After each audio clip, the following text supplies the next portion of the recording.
Yeah, that's right. Club Condo, baby, on a Monday at night. Back to talk about all of the fun from this week of a Survivor. And of course, back with me, as always, it's Chappell. Chappell, how are you?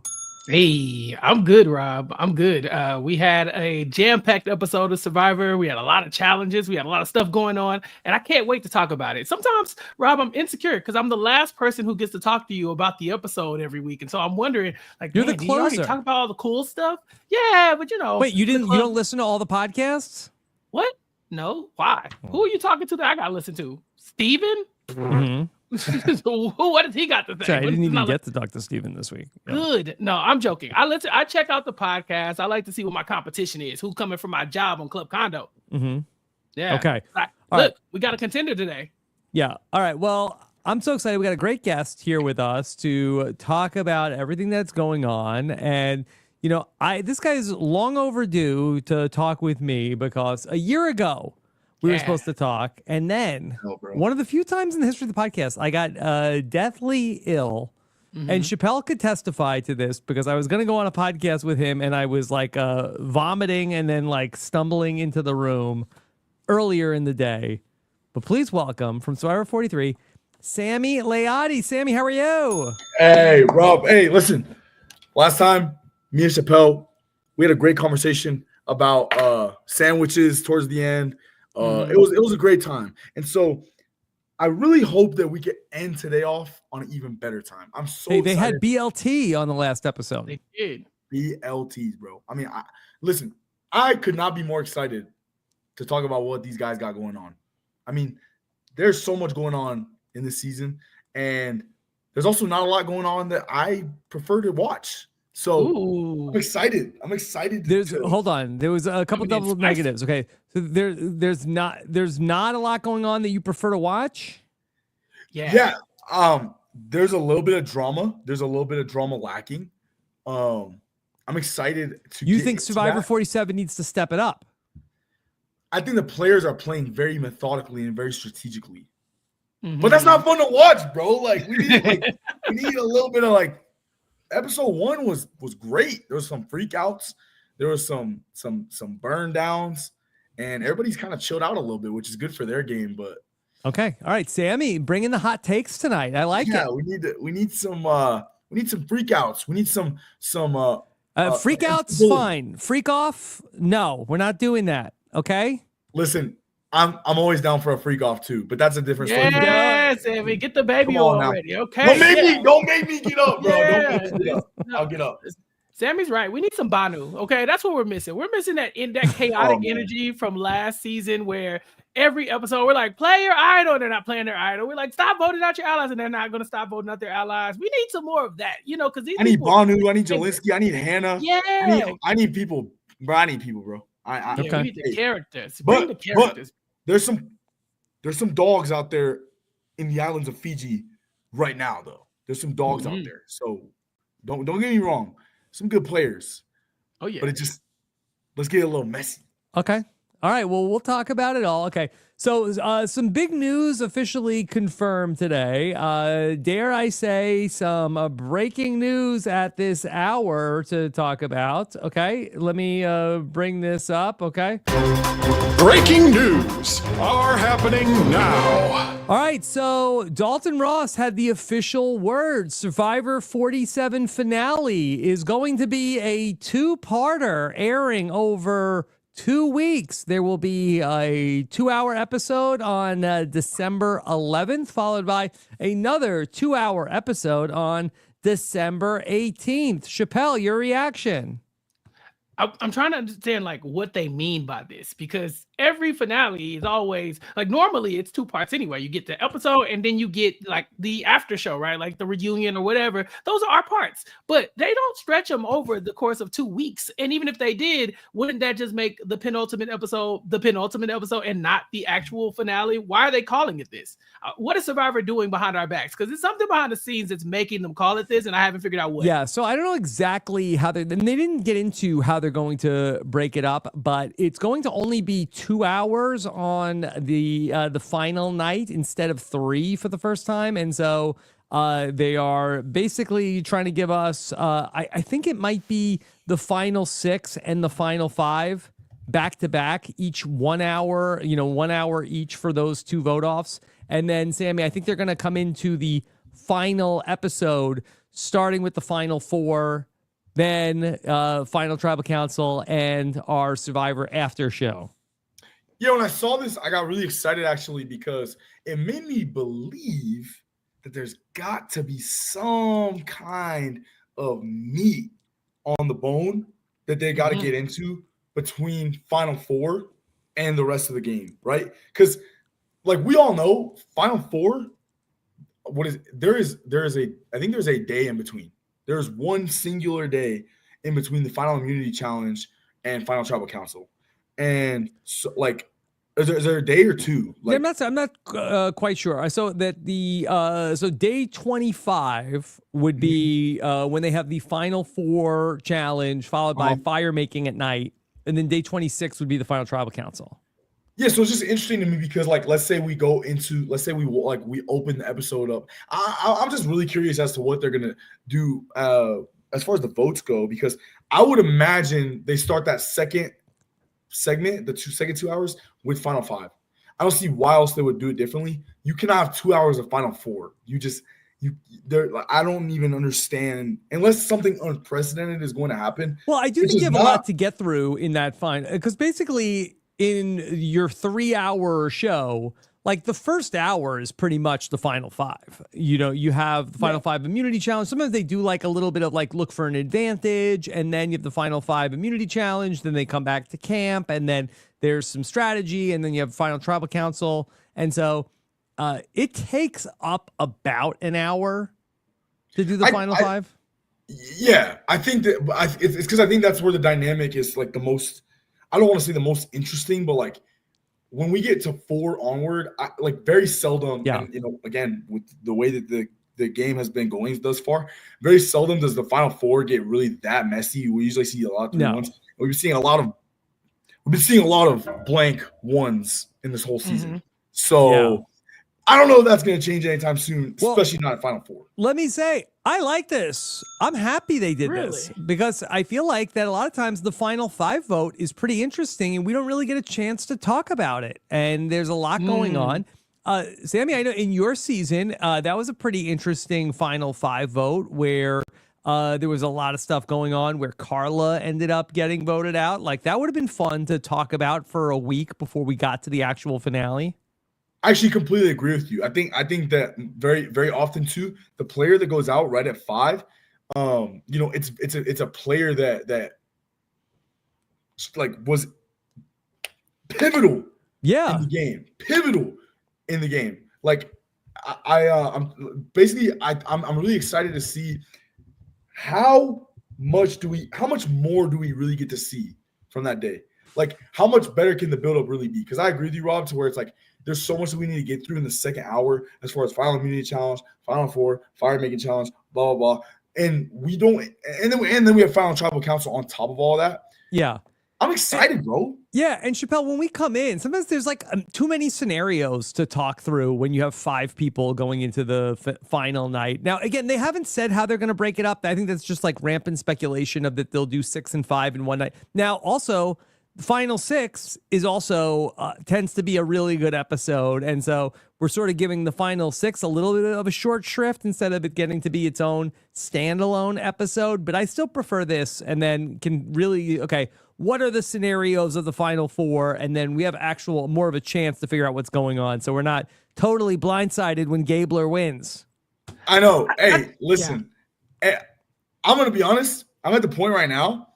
I'm gonna be blindsided by anybody but one person winning. In this season. Who is it? And should I reveal it right now, or should we like do your thing? Let's do your thing. Talk. What's going on? What you got? Or should we tease it later on in this episode? Sammy will reveal. I'm telling y'all right now, man. I got my eye on one player right now. That tell us. Listen, I've never seen a comeback as great. I've never seen a spirit deep down as strong. I've never seen a man slay the B-roll like Andy slays the B-roll. Baby Andy. Listen, man, episode 1, I remember watching Andy and my insides curled up into a little bit of a ball because I was a little bit confused at what his plan was. And then I remember, I think it was episode 5 when he had his first little shot. When he had his first little, he wrote the little tombstone thing when they voted Anik out. This is what my eyes became. I turned into you did reverse. She's all that right now. You put the glasses on. I put the glasses on, and I saw what people should all be seeing right now, which is that Andy, despite being a little bit flaky, I can speak to how awesome it is to be flaky. It's so fun. I'm telling y'all right now, being flaky is the best way to play this game. Despite that, I see a lot of people putting Andy a little bit towards the bottom of their power rankings. But I want everybody to understand that this turnaround that he's making is very Emily-esque. And remember back in Emily of season 45, we all thought Emily had a pretty good chance to win the game. Yeah. So why are we not keeping the same energy with Andy? That's all that's kind of how I'm feeling about the way that everything is going. Yeah. Well, you're not going to get no pushback from us here. We love baby Andy on this podcast. We've been watching him from week 1. We were kind of shook like everybody else. Well, episode 1, not great. But, like you said, he's been just having this like slow rise to stardom. Like he's one of the standout characters, if anything, from this season for sure. And then, right now he doesn't look like he's in any type of danger. And so, if we're going to lose baby Andy, it's probably going to be in one of those last 2 episodes. Cause I just don't see him going anywhere anytime soon. And if we don't lose him, he wins the game. So I think it'd be an incredible arc for him. And if we got to spend a little bit more time with baby Andy, then I don't think I have an issue with that. But Rob, to me, my issue with this whole 2-part finale thing is that why are you calling it that? Why don't you just call the finale the finale? What is the point of saying this is the 2-part finale if it's not a 2-part finale? It's just a 1-part finale. I just feel like that's the thing that's a little weird. I think that they're trying to make it be a 2-part finale so you don't feel like, finale episode is only 2 hours when it used to be 3. I think that they don't want you to feel like that you're losing something, so they're making it actually finale's 4 hours over 2 nights. It's not 3 hours anymore, baby. It's 4 hours of finale. But they're pretty good at doing that. They like promoting like the simple, like they're pretty good. I prefer this much more, not to mention also the show's going to be over an hour earlier than it normally is. I mean, that's a late night for me. Hey, listen, I got a podcast that'll start at 11:15. My prayers go out to you East Coast folks. I don't got to worry about the times of anything. Football starts at 6:15.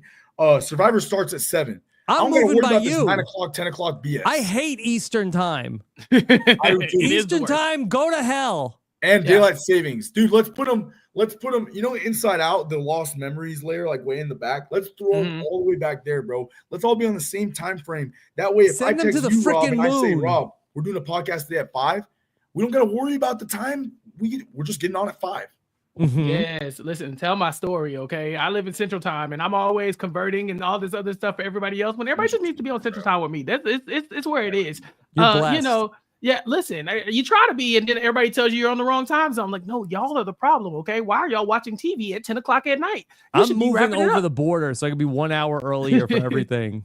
I like it. You should do that. Yeah, just come visit.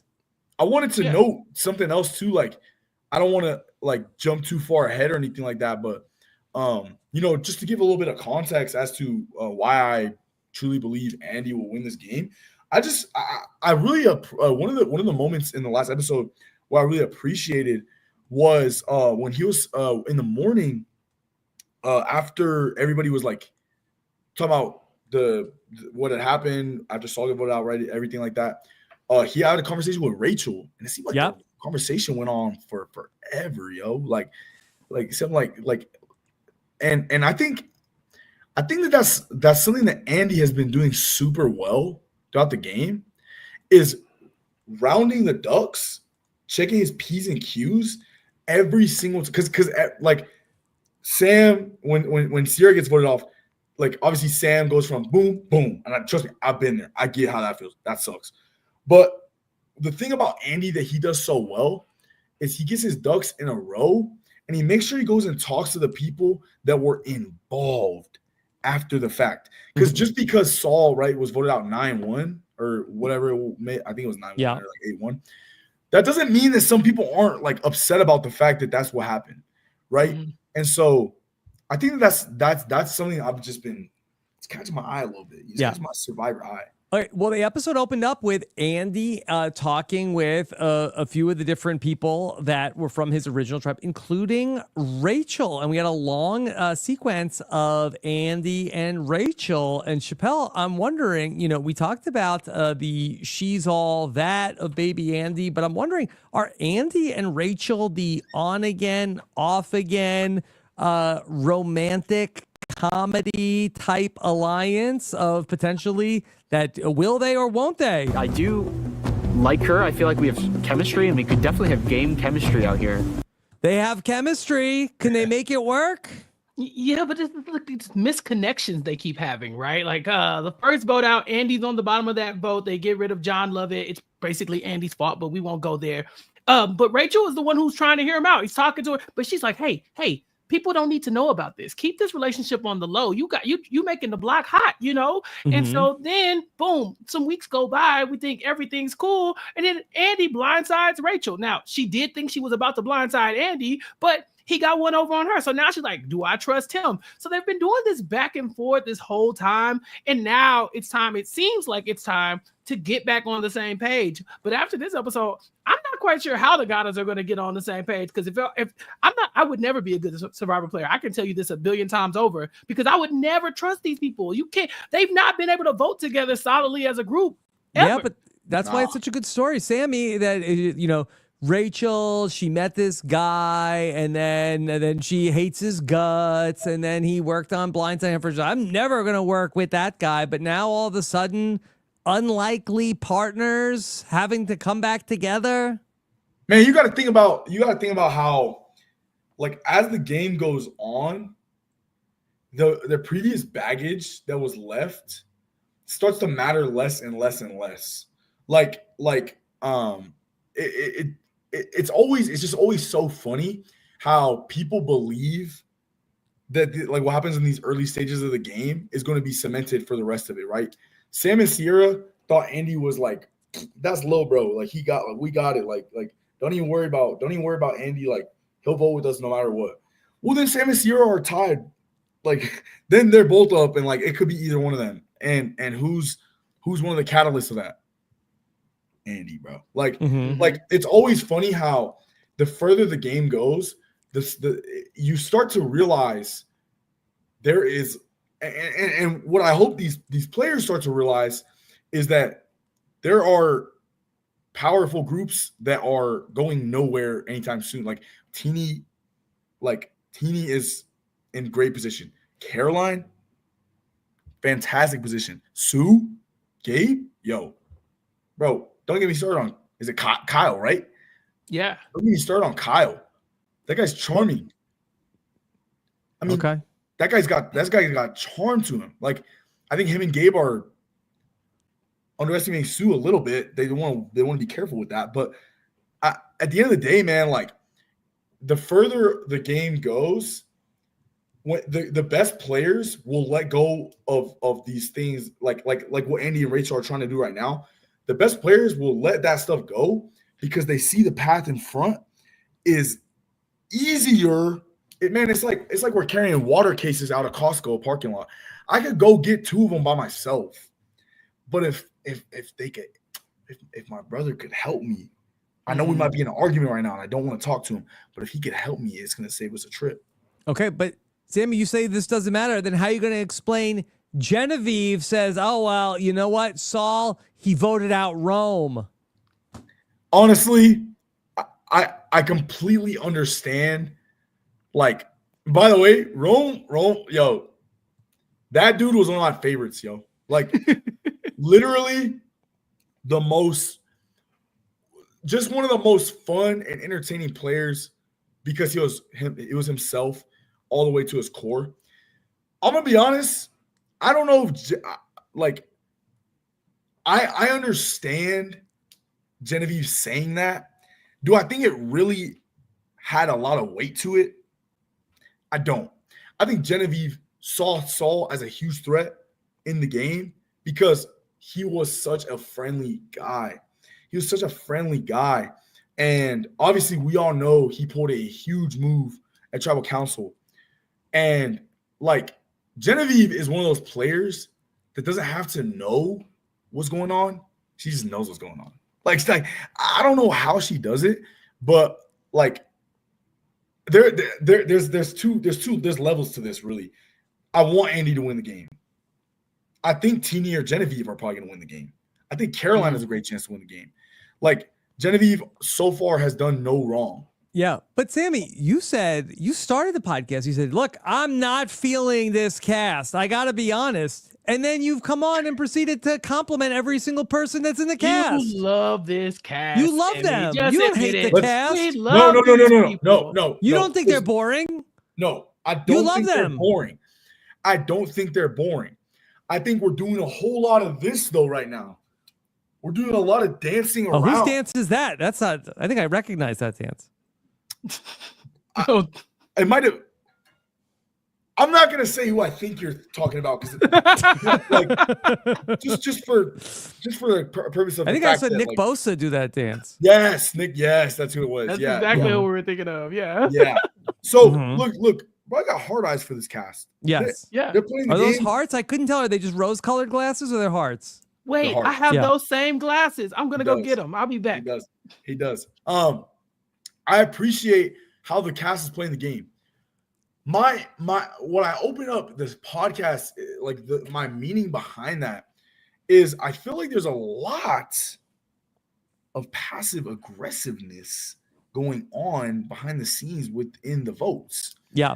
Like I just 8-1, 4-4-1. Like I don't know if everybody's playing. Oh, Chappell, nice, bro. Yeah. You see I don't know if everybody's playing. That's like what Zendaya wore in Challengers. Yeah, sure. The poster. Who? Yeah. What? It's like the poster. Mm-hmm. You look like Beyonce, bro. Oh, you see it? Yeah. Yeah. Sammy, but I do see what you're saying in terms of, I don't know about passive aggressiveness, but it does seem like if you look at all of these votes that have happened, these votes have been pile-ons, that people have been dogpiling these votes, whether it's Rome, everybody piles on Rome. Then it wasn't, it was a vote split, but that was a dog pile onto Sam and Sierra. And then Tiana here, too. Tiana, right. Completely everybody like, hey, let's all vote the same way. I don't want to be, not part of the big plan. And then with Saul, once people started saying to Saul, all right, everybody vote for Saul. Yeah. And like I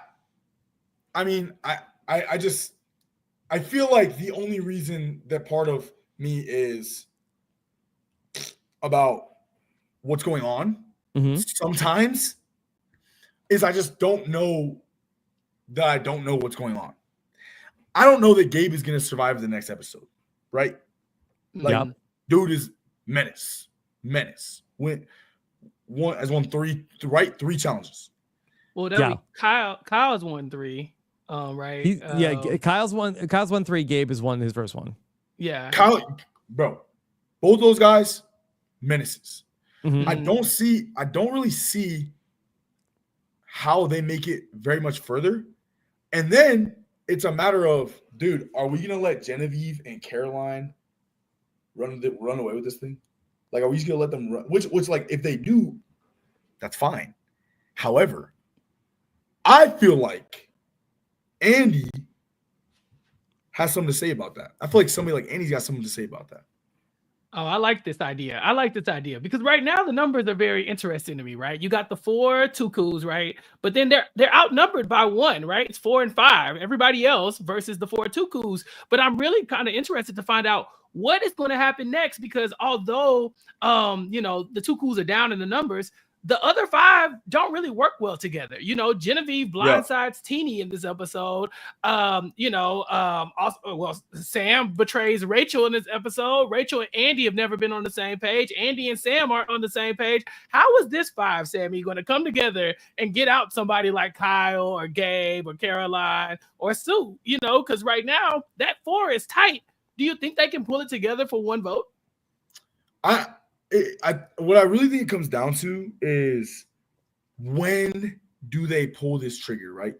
Because it gets really difficult when you're in a position that somebody like Andy or somebody like Rachel is in, where they're creating relationships on the other side. And it gets easy to start thinking in your head like, yo, I know I'm probably on the bottom of this whole thing right now, but final 7, oh my, final 7 is like, yo, if I go home and tell my family I got 10th, what if I told them I got 7th though? If I told them I got 7th, that's good. Like, is that part of it? Is that how people make decisions out there? Listen, man, I'll speak for myself. That's how. Yep, this guy. Yep, this guy right here was thinking always. Dude, trust me, I didn't want 7th, but dude, 7th sounds better than 9th. Bro, what? 7th sounds better than 10th. Oh, I made it day 21. Oh, I made it day 19. I mean, come on. What are we talking about? There's 2 different, like, we're talking about 3 weeks versus under 3 weeks. Anyways, I just think it's important for this group of 5. Like, this is the part of the game where things start to get really tricky. We're about to go from 5. We're about to be at either even numbers or 5-3. And 5-3 does not mean 5-3. 5-3 means 4. I mean, it could mean 5-3 on this side. It could mean 4-4. It could mean 6-2, really. And at the end of the day, I think it's important for this group of 5. Like, they have to open up. They have to open their eyes, because the other thing about it is advantages, right? Sue has an idol. Sure. I mean, Sue has an idol. Like, Rachel has an idol. Rachel has an idol. Like, they're locked and loaded. And I really would hate, what I would hate to see is this power group, blah, blah, blah, that doesn't talk, that doesn't like working with each other. Yeah. To allow we're talking, these guys, one of these 2 guys might win every single challenge. That's true. We cannot let that, we can't let that slide. And so that's what I'm saying when I going back to, like, I feel like I know what, like, oh, like, I hope I don't know what's gonna happen. Like, dude, Gabe or Kyle, bro, they gotta be toast soon, bro. They gotta be toast soon. Like, we gotta get those guys out soon, because watch, I'm telling y'all right now, like, Genevie, bro, listen, she's playing the game great. She's playing real hard though. She's playing real hard, bro. Sammy, did you like the move that Genevieve made against Saul this week? I did. Personally, I hated to see Saul go, but you love to watch him leave. The reason I love the move is because I put myself in her shoes, right? And again, I don't really think I had that much to do with Rome. I really don't. I think I had more to do with Saul is so great. He was so great. He was so great. He was calm. He was cool. He was collected. And something else to note was that he had a chip on his shoulder, right? Whenever you win those little battles within your tribe and you're the one that prevails, him, like with him and Rome, or Rome's trying to get him vote, like Rome's trying to vote him off, you have so much value. Like, you have so much to speak on, hey, listen, bro. I remember with our tribe, right? Like, it was really easy for me to go back and say, like, hey, bro, I was in the middle of between Ellie and Gabler. Like, my hope was, I'll be like, and look who's still standing before you, me right here. And Saul had that, and he was starting to create bonds that ultimately Genevieve, like, was not able to at the same it seemed like under the same. I don't want to say she wasn't able to create them, but it seemed like they weren't under the same like genuine circumstances, and so I did like the move. Yeah, I came around on it when the episode happened. I was like, I don't really think this was such a hot move for Genevie. I liked how she was able to pull it off, but ultimately, I didn't think that this was such a great idea. And then on Fridays, we do the patron Q&A, and the patrons called in, and they had a lot of questions about it. And there was one call towards the end of the show where they really laid out everything about why this was a good move. And really, if Genevieve is targeting sort of like the medium sneaky threats, that she doesn't have the backlash of like, oh, Genevieve just made the biggest move in the game. She took out Saul. Like, nobody was thinking about him like that. It's not like, oh, okay, she just took out the number one person who was going to win the game. Now she's the biggest threat. She worked with another group to take out somebody from her own alliance.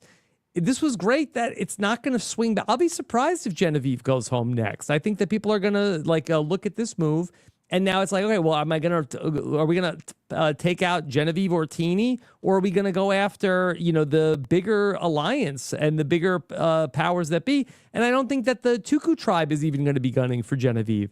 So I think it bought her a lot of wiggle room.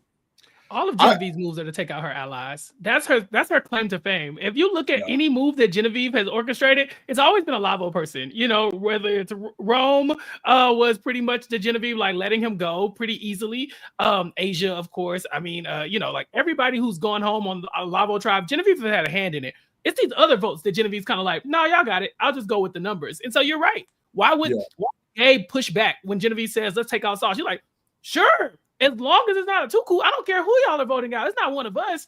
Kyle even says, I don't think Genevieve is much of a thinker because every time you look up, she's voting out one of her damn allies. So, So is that why he said that? That was so rude. I mean, but look at what they're saying. I think that just means Kyle and Gabe probably don't have their finger on the pulse of the game as much as they think they do. Gabe says that Sue probably wouldn't throw out Saul's name, and she is. So those things are going flying under the radar. That's what I'm saying, bro. Like they're not you. I'm telling, like it gets to this point where when this is part of why I love the move by Genevieve so much. You're cutting the bond of like, oh, we got to work together because like we're wearing the same color t-shirt. Like you're breaking that bond to a point where I think everybody else views you as you're putting your money where your mouth is. Like, oh, like Gabe and Kyle, right? Like you just said it, Chappell. I really think that whether, the conversations we have not seen are talking about, bro, are those two like those two are a pair, like they're an item. Like that neither of them are ever gonna like singularly work with us if we needed one of them for anything.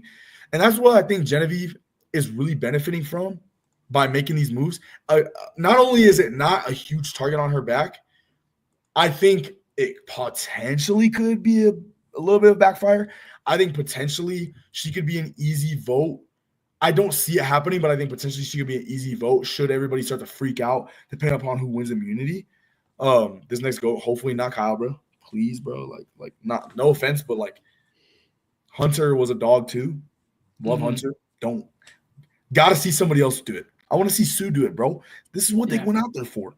Anyways, Sammy, so like when these votes come up in these next couple of weeks or episodes at least, one thing that I'm concerned about, and I have a big question to you for, is like they're losing their votes so often this season, Sammy. How do you think that the strategy plays out when but 4 people lost their vote at one point in this last episode, and they end up getting it back, minus Caroline? But at the same time, Sammy, how do you plan for something like, taking out the Tukus or taking out Kyle, or even if you wanted to target Genevieve, when you don't even know if you're going to have a vote from episode to episode? It really sucks to see the like. I love when they throw stuff in there like this, though, bro. Would you have been okay with losing your vote right now? Yeah, at this point in the game. Listen, bro, to my name, I got a 2015 Toyota 4Runner. And And I love that thing. That's like all I got to my name, really, though. Like, I don't got nothing else to my name. I don't really own anything else. I don't own the house that I'm sitting in right now. I don't even really own this computer. My mom bought it for me. I guess I do now. But, like, when you're in the game, you don't – when you're in the game in your final 10, final 9, bro, all you got is your vote. You damn sure don't got a 2015 Toyota 4Runner. I'll tell you that right now. You don't got anything out there. All you have is your vote. The last thing I'm okay with is losing my vote. I'm not putting up for anything at the auction that I don't know what it is. Like, I'm not doing any of that stuff late in this game. I can tell you confidently, I am not okay with losing my vote right now because, like we were talking about earlier, 5-4, it can, dude, if we're drawing sticks, these add up. These numbers add up over here. And it starts to get really dicey if we make this 4-4. And then somebody over here got a little bit greedy and make it 3-4. But that's why I love when they throw these twists in the game, because people get greedy, bro. So you like the twist as long as it's not you. Oh, hey. I put my feet up on the desk, bro. I'm gonna watch everybody. I'm gonna watch everybody else. I'll watch everybody else like scramble for freaking, I don't know, safety without power. Like, I don't want that, bro. Somebody else can have that move. Because, like, Saul, it was cool to watch him do it. He's not in the game no more, bro. Like, I'm trying to stay in the game with my vote every time. Sammy, so you started a new tradition on Survivor 43, participating in this challenge where you went through it in duos every season since you all got it started. I think they've done this challenge where, get a partner. Can you talk about, so we saw how everybody had all different partners. Who was your partner and how did you pick them? My partner was Noel, and we painted rocks, different colors with like the tribe colors, and we grabbed it like just out of a bag. And yo, that challenge is so funny. Because it literally like it just widens. It adds so much of a dynamic to the game that I feel like people do not understand, yo. Like seeing Sue and Genevieve, like on the the balance beam thing to get yo, like moments like that, you're in the trenches. Like, you're literally in the trenches, like competing alongside somebody for immunity when you don't have any idea, like what is to come next, or if there's like a light at the end of the tunnel, like a reward at the end of it. Yo, bro. Well, Chappell, I always say that this is like the Squid Game marbles. Pick your partner, but you don't know what it's for, and now at the end, you're gonna go head to head with them. Yeah, we saw that everybody's point of view in the episode where, it's like, oh, I'm going to work with this person because socially I need to make this bond with them, or socially we're good in the game, or I think they're really good at challenges. And then you see the other person saying, but I think I can beat this person, and that's why I want to work with it. Now, Sammy, it's bold of you to go up against an Olympian in this kind of thing, going up against Noelle. Were you confident that y'all would be okay? She got stuck in that. It was the booty hole. Remember, that was nasty. I would have been toast, yo. I would have been toast anyways. And the thing about it, like, it just really gives you an opportunity to just listen, my bad, bro. Or to be like, listen, it's all good. Like we saw I think it was Andy and Sam, like he broke the bag. Yeah. He was like trying to he lifted too hard or something. Yeah, what'd you think? And Jeff's like, hey, that's on you. Yeah. Yeah. Yo, Jeff gets like that, bro. He don't mess around, dude. Like, cause he knows Andy's first instinct might be like, hey, yo, like, what's going on? This just broke. And Jeff gets really, because they test it through and through, right, to make sure everything's good.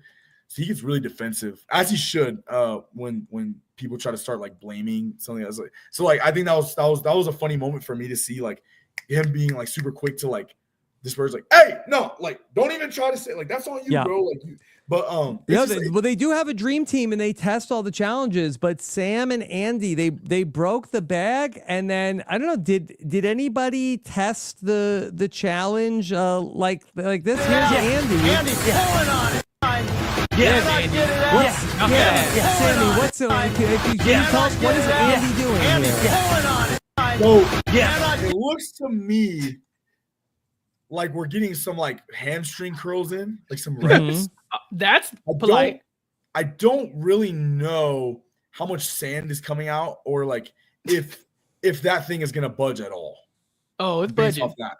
Well, we also had another moment in episode 5, I think it was, with Andy in the challenge. Yeah, with the knife. With the knife, where it was just he put himself in a precarious position.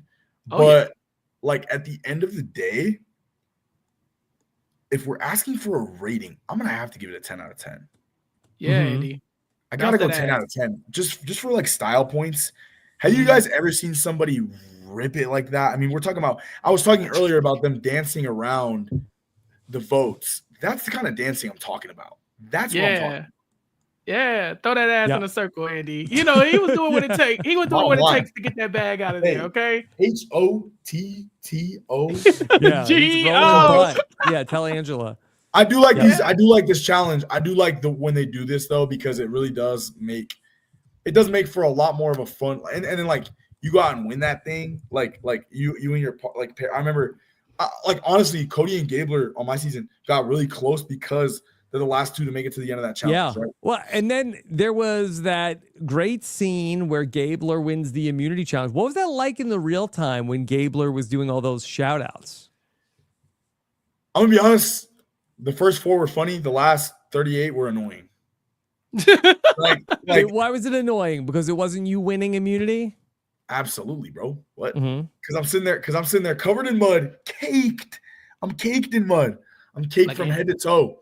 And once after the veterans, it was after the veterans shout out when I was like, okay, he already shouted out Ellie. He shouted out the veterans. He shouted out his buddy back from Idaho. Yeah, listen to this. This one's for my dog, my furry-faced son. Chappell, Gabler was the first one to shout out his dog at the crib. Shout out to my dogs, my furry-faced sons. Yeah. Cody, I mean, he made Cody like he prompted shout-outs from Cody. Like he prompted like Cody to tell a story about how he lost a high school wrestling match and he was seeking vengeance. And like in all seriousness, truly, I do believe that moment was where Gabler earned Cody's respect. And so it's moments like this where Gabe and Kyle, right? Dude, they leave this challenge. They think, bro, and like they're doing great. I'm not saying they're not doing good, but bro, they think they're. I'm trying to think of a better example than MJ and Scottie Pippen, because like they're not really on good terms right now. I would say like LeBron and D Wade. They're like they're a pair. They're like, yo, bro, we just ran that thing, and the Survivor knows that this is gonna happen, but people don't really look into it that much. It's just like, oh, they just compete on the challenge together. Nah, bro, because then you go to the bench and you sit there, quite possibly. And this is another dynamic. You sit there watching with somebody that you probably haven't even had a chance to talk to all that much. I mean, then Sue and Genevieve could really chop it up. I mean, I'm just saying, bro. All right. So Gabe in the challenge, it was then head to head, tip top toes between Gabe and Kyle. And Gabe was in the zone. Jeff tries to talk to him and he says this. Gabe, you all right? Politely, Jeff? Don't talk to me. You got it. Politely accepted. Politely. Chappell, have you ever heard that? Politely, don't talk to me. I mean, that's something I would say, but Jeff, what are you doing? I thought, what happened to Spicy Jeff? This Jeff with the knife is like, don't talk to me. Yes, sir. Okay, Gabe, my bad. Politely, I understand. Bro. Gabe just like got Jeff together. I mean, this is the same Jeff that be like, I'm sorry, brother, nothing for you. Like that Jeff really got shut down. I think he's getting a he's getting a little soft in his old age. You know what I'm saying? Like when your parents are young parents, they are really strict because they don't know what they're doing. So they're just like, hey, the kids can't. You gotta keep an eye on these kids. But then when they're grandparents, they just let whatever fly. It's like, what? You can't be the same people who raised me. But this guy Jeff is acting brand new. Listen, bro. I got a little brother. He's 4 years old. Love him to death. His name's Kyler. Named him after Kyler Murray, Cardinals quarterback. Listen, I remember a time, and I appreciate it because I'm the best man I know at this point in time. Best man I know. Aside from my grandpa. I remember a time in which if I spoke to my mom a certain way, I'm receiving a mouthful of soap and a pop on the lips. Yeah. Kyler, he lets it pretty loose sometimes. And all he ever gets is a simple little pat on the bottom. That's all he gets. Yeah. No soap, no tap on the lips. And is the soap coming? I hope the soap's coming. I'm telling you right now, I hope it's coming because again, wrap it up. It's not. I don't want him to turn. I need him to be like me. Anyways, Jeff, listen, I remember feeling the same way as Kyle, though, respectfully, or Gabe, excuse me. I remember feeling the same way respectfully, because one of the more surprising things about the challenges is how annoying it is to hear Jeff talking all the time. I mean, love the guy's voice, love to hear him, love that he's there. But when you're in the zone, it's really hard to get out of it to like respond. I thought this was a funny interaction though, because I remember us doing a challenge that I thought was a little bit more concentrated, where we were doing the we had like dominoes. We had to hold the thing down and we were stacking the dominoes. I dropped mine a little bit towards the top, and Jeff goes, "Sammy, getting frustrated." And I said, "Jeff, no, I'm not, bro. Don't even worry about it." And he goes, "I mean, I'm not even kidding. For 2-3 minutes straight, like just monologues. I didn't even remember what half of it was. I remember these though. I remember he goes, "I'm Sammy. I'm so cool. I don't get frustrated. I'm just playing the game." Like, just goes on and on. And then he ends it off. He goes like, "Love you, brother." And then I was like, dude, like I'd already dropped it like twice by then again. And I was like, bro, I don't even. All right, bro. Like, I don't know. Like, whatever. Yeah. Like, was this when you were doing the House of Cards thing? Yeah. Were y'all stacking? Yeah. I mean, that's incredible because I probably would have told him to shut the hell up too, bro. Yeah. Like, that's Did you hard to try do. politely, Jeff? I'm gonna ask you to be quiet. There's a lot of stakes. Jeff, go to hell. There's a lot of stakes. Like, there's a lot going on. There's a lot going on. So I get it. Okay. All right. Well, so we get to the end of the challenge and Gabe wins immunity. And after that, Jeff explains everything. Gabe politely makes a request. Hey, back, can I hit a dance with the people back at home? Please do. Can I hit a dance for the people back at home? And all right, Chappell, here we go. Let me give a shout out. Let me give a shout out to Dylan, who did a side by side here. Here is Gabe and Ray Lewis. Thank you, bro. I was gonna. Can I hit a dance with the people back at home? Please do. Oh my God!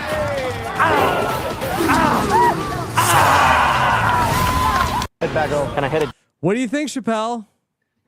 Listen, who are me to shut down somebody's squirrel dance? Okay, he said he's going to do a dance, and I knew it was going to be the squirrel. I knew this was coming. Ray Lewis, this is a dance that he's made famous, and Gabe famously is a Baltimore Ravens fan, so I saw this coming a mile away. But the problem is, Gabe is tired and hungry, and he just doesn't have the same enthusiasm that Ray has. You know, that's really what it's going to come down to. If you look, Ray puts his whole body into this dance. Okay, give him some credit, bro. I said it's good. I'm just saying, like, I'm taking up for him. I'm saying, had he been eating, got some rest, not been on the island, maybe not even been barefoot, he could have destroyed this dance. So shout out to Gabe. Do you see the side by side right now, or no? I don't really see too much of a difference, except for the fact that one of them is 260 pounds, the other one's 140. But the one who's 260 pounds gets off the ground. Do you see that lift? You got to get up. Watch it again, Sammy. Watch And it pains me that Sam is probably the only one that knew what was going on here. He broke the necklace, Chappell. That's how intense it was. No, you got to get into it. But look, I support it, okay? Anytime you can shout out to one of the greatest Ravens of all time, I'm going to let you. But to Sammy's point, the camera goes from Gabe doing this dance directly to Sam, and he looks like he is sick of it. He is not entertained at all. It's like, okay, Titans fan, I see you over there. You know? And Sam, bro, bro, what do you want him to do a celebration of, bro? Will Levis is not, I don't know. I don't even know what it's celebrating. That dude is not in the end zone ever. Yeah. Bro. He had a pretty good touchdown, 98 yards this week. He did, but that's Nick Westbrook-Akine, bro. That's not him, dog. Come on. Mm-hmm. Hey, but it wasn't the gritty. I will say that. Yeah, but that's what I wanted to ask you about. Sammy, so, Steven in the chat says Sam grittied so Gabe could do that. You hit the gritty first. You did. Listen, are you a game changer, Sammy? Did you bring NFL celebrations into Survivor first? I brought gritty, I absolutely take credit. Listen, hey, this is you did it. Check this out, guys. I don't do this, okay? All but right. I'm gonna show you my personal text, okay? Expose the text, Sammy. Okay. Let's This see is my brother. This is my brother MJ, okay? This is my twin brother. I don't know if people know that. I have a twin brother. I didn't know that. Okay, He doesn't look like I me, think though, we right? heard about it. There was a couple twins on your season, right? It's backwards, but I'll read it for you. Okay, I said, read it. bro, Okay. bro, you know what I just realized? This is February 2022. Okay. I said, I'm going to be the first person to ever gritty on Survivor. That's what I said. Yeah. And that's what I did. And I wouldn't say I'm a game changer as far as the game of Survivor goes. But if we're talking about celebrations, I brought Justin Jefferson out to Fiji with me. Gabe brought Ray Lewis out to Fiji with him. I don't know why Q didn't do a little.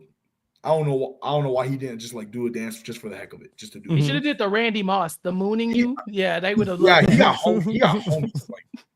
Anyways, I think that this is maybe reaching a little bit. This might be reaching just a little bit, but you gotta be careful. You always gotta be a little careful. Like Chappell just noted it. I'm not trying to reach. I think these are the little social things that you want to watch out for. You want to be careful not to piss people off. You want to be careful to not bro, you think Sam super athlete loves I mean, he's around pro athletes every day, all day. You think he wants to see somebody like Gabe, who he probably thinks he could beat one-on-one in basketball. Sam probably thinks he could beat Gabe one-on-one in basketball. I'm just saying it. I'm that's how it is. You think he wants to see him do a little dancey dance after he just, in his mind, got his chance ripped out to do that because the puzzle bag broke? You gotta be careful, bro. You gotta. But there's a time and a place, and the time and place for a gritty versus whatever Gabe did, you can always gritty whenever you want. Yeah, gritty's universal. This was a celebration dance. It's he's tap dancing on their grave a little bit, you know. But football beef runs deep, Rob. You know, if somebody makes the wrong football reference and I'm the Tom Brady of this, I'll be like, okay, I'm gonna take you out of this game, Tom Brady. You know, you get there's only so many references I'm gonna let you make before I have to retaliate. Listen, Chappell, I'm really not trying to reach when I say that. I just think that's something to be said. Yeah. Now, Sammy, when you did the gritty, that was after your tribe won a tribe reward, right? That was not during an individual reward? It was during tribal. It was during tribe. Yeah. So I kind of feel like that's less, right? Absolutely. People are going to remember that. Your tribe is happy. Your tribe is like, oh, look at this guy. He's hitting the gritty. What did I do? What did I do when I won an individual? Oh, I didn't. What'd you do? I didn't win it, so I don't know what I would have done. I have no idea because I didn't win it. You forgot you didn't win the individual immunity. I thought I won. No, I haven't forgotten. You were trying to remember what celebration you did, and then you realized, oh, wait, no, I didn't win an immunity challenge. Oh, wait, no, I never won. Sammy, never won one. Do you think you can beat Owen in basketball? As someone who beat you in several immunity challenges. I'm a hooper, bro. But, Owen might get me. Is that first one to score or what? I don't know. Were y'all playing 21? First one to score. Nah, play if it's 21. first one to score, Owen's gonna beat me. If not, bro, I'm Q, bro. Done. Q. I'm calling out Q. I'm calling Call Q him out, out. bro. Call him out. 1-on-1 basketball. I know he like you could be a pro athlete. Hey, listen, you can play pickleball with Tyson. That's cool. I'm here to hoop. Let's hoop. Let's run 1-on-1s. Big mistake. Cap. Hey, listen. That's Cap. I'm here to guys. I don't know how we got to this point, and I promise I'll let you get it back on track. But I'm gonna make a proclamation right now. Okay, you guys see what that says? It says BYU cheer. Okay. Yeah. You know how long I've been doing cheer? 4 months. Okay. Yeah. I'm here to make a proclamation that I, Sami Layadi, am the most athletic Survivor contestant of all time, and I'm willing to take up anybody on that. Now, would you take them in Debatable. individual immunity challenges? Because based on that, you're not the most athletic. You have several people who beat you in these challenges throughout your season. More than What are you going to say? What are you going to say to these people that beat you in these immunity challenges that you're calling There was out? not several. There was less than 7 people that beat me. Yeah, it was a few. But what I would have to say to that is, if it's a Survivor individual immunity challenge, yeah, I'm switching bodies with Cassidy Clark for one day. Just give me a day. Give me a day. Like, let me just be Cass for a day, and I'll boss up on anything, anywhere, whatever. Doesn't matter. I'll beat anybody at anything. Cass is probably the most athletic woman I've ever met in my life. So, Wow. yeah. However, again, if you're putting a ball somewhere, if there's a ball that needs to go in a hoop or that needs to go in my hands, guys. Yeah. I mean, I'm telling you guys, I'm sitting What are you here, doing? What are you I'm gonna do? ready Hold to on. go, man. Like, Oh, you got gloves? put me in, bro. Like, Hey. Again, I'm gonna tweet this at him. Q, I'm ready, bro. Where the ones at? Let's go run one. Make it council crook. Yeah. Okay. I would like to see it. I personally, Sammy's a D1 athlete at this For point, charity. For I'm charity. rooting for Sami. For charity. For my forerunner. Wow, No, you're don't do putting that. your Don't do that. forerunner on the No, line? no, no, 2015? I'm so confident, bro. Nah, don't do that. No, 2015 Sammy, forerunner? Sammy, come on, baby. That's chump change to Q. This is all we got. Come Chill on. out, bro. Sammy. That's all Let's we got, go. baby. Hey, Don't do that. Chappell, bro, we're good, bro. It's a tactic. All right. What do you All get right. if you win? Christmas Range is Rover. not canceled. If I win, Then Christmas, you have to win to keep Christmas. Sammy, Q will save cancel up. Christmas. we're putting the stakes like I'm talking about. Like I don't play for like little stakes. I'm from Vegas, guys. I gotta be honest, Sammy. I'm gonna root for Q. I mean, cancel Christmas? Like, where do I sign up? Rob's a Scrooge. Sammy, I'm with you. Ooh. Save Christmas. Scrooge, I don't bro. have Come to on. buy anybody presents. Hey, listen. All I know is if Christmas is canceled, Andy, who eventually is going to win the season, is he going to save himself a lot of money after he puts in that $1 million in his bank account right after, Wow. and he don't have to get gifts. For Okay, anyone. well, how do we get you and Q in the same place? And by the way, Q is going to be on the podcast this Wednesday night. Survivor Post Game Show. I'll be here too, and I'm Sam, and get the clip ready. just give me a couple. Just give me a couple minutes. Yeah. You know what? Like real quick. Like let's just. I think this is a great way to wrap it up. Like I just wanted to say real quick. Like I love joking around. I love having fun. When it comes to my athletic reputation, after I broke my ankle my junior year of high school and never got to play football again, I've been seeking out vengeance. Yeah. And listen, Q, these hands, they're ready to catch a little something other than a fade. Hey. I'm trying to But catch. I thought you were playing basketball against him, though. What were you doing? Chappell, he played football. I want to play football. I want to play You basketball. want football against him? Bro. Don't get me wrong. We'll play basketball too. Look, I'll just show like real quick. If you want to get a clip, like go ahead. Like let's get a clip. Q, I challenge you. 1-on-1 basketball. First to 11 wins. Make it take it all day. Q, I challenge you. 1-on-1 football. We're running 3 routes each. Best of 3 wins. Hey, no slants. We're not. Wait, so who's the quarterback? How's this working? 1-on-1 football. I will choose a quarterback. He can choose a quarterback. I will have my quarterback. He will have his quarterback.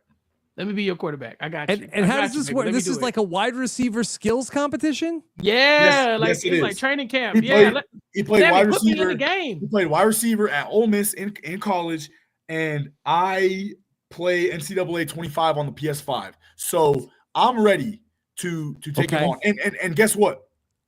I will make another declaration. Okay. I will go wherever he wants. Hey, Yeah. You'll You go. don't have You to go. Yeah. we don't have Okay. to be in Utah. I will go wherever he wants. Texas, you name it. Alabama, you name it. Hey, South Carolina, North Carolina, Texas, doesn't matter. I'll go wherever you want, Q. Hey, Wow. I'll be your What are quarterback. we I doing got this you. for? I got you, baby. What I are we got doing you. this I for? got you. That To you save said Christmas. yes, you were going to save Christmas. You were going to stop Q from canceling Christmas, and if he wins, he's going to get your Forerunner.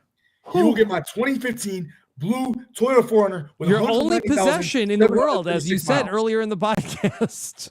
I really push back against this, but if you let me be your quarterback, I think we can take this. I think we got it, and we're going straight to Ole Miss's stadium. We're gonna beat him at his own home. But Okay, I have to keep it real. I have to keep it real. That if Q's going to cancel Christmas, I'm rooting for Q. Rob, stop! What are you doing? I'm sorry. You ain't got no loyalty. I'm sorry to say that. God dang. Hanukkah, fine. Hanukkah can stay. Kwanzaa, you're good. So But Sammy's just gonna be without a This Forerunner. is just no Christmas for a year.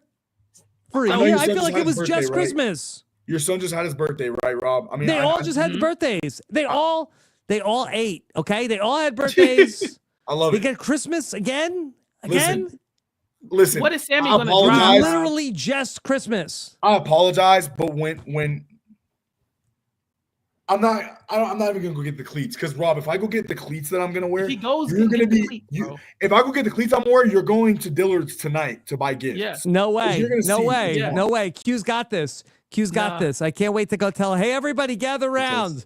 I You're have toast, some Q. news. You're toast, bro. You're Q toast. beat Sami Layadi in basketball, and there's no Christmas this year. He's not beating him in He got his basketball. Forerunner. You know what? He's not beating him in basketball. He's not beating You know him in what? basketball.